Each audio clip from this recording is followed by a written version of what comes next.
اگر ہم سچے غلام مصطفیٰ بن جائیں جیسے صحابہ بن گئے تھے، دنیا پہ نہیں چھا گئے تھے، کھجورے کھاتے تھے، اسلحہ نہیں تھا، لیکن ان کے پاس حضرت محمد مصطفیٰ کی محبت تھی.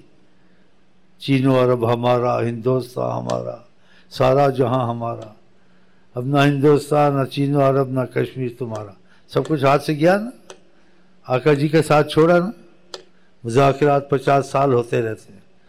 انہوں نے ایک نشست میں مذاکرات کیا، حضرت عمر کا چہرہ دیکھا ہی ان کا پیشاب نکل گیا یہودیوں کا.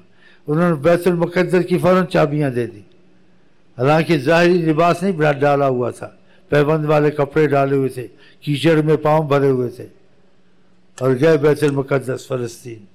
کہا کہ اس بیت المقدس کی بات کرو. انہوں نے کہا بات نہیں ہے، معافی دے آپ، یہ چابیاں لے لیں.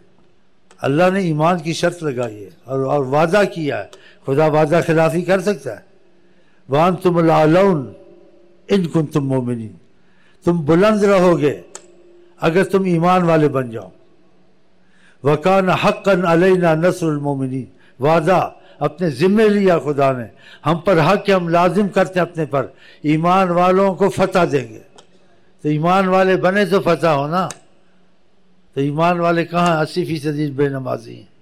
ایسے ہی ہے نا، 80%. تو یہ ایمان کا بھی مسئلہ ساتھ ہے بھائی. ہاں تو پھر سوچ لو. ہاں ہم تو یہی کہتے ہیں آپ کو، جو بتاتے رہتے ہیں. ایمان کا مسئلہ مضبوط کر لو، باقی مسائل خود حل ہو جائیں گے، دین کے، دنیا کے، آخرت کے، مہنگائی کے، سستائی کے، سب چیز اپنی جگہ پہ آ جائے گی.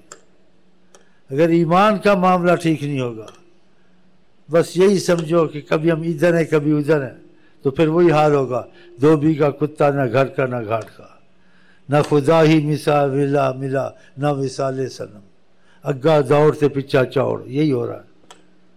ہم تو بھائی نہ زمانے کو دیکھتے ہیں نہ لوگوں کو دیکھتے ہیں، نہ عقل لڑاتے ہیں.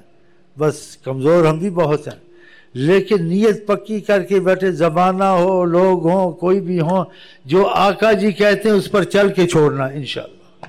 بس یہ نیت کی ہے تو کچھ نہ کچھ چل رہے ہیں، کرم بھی ہو رہا ہے.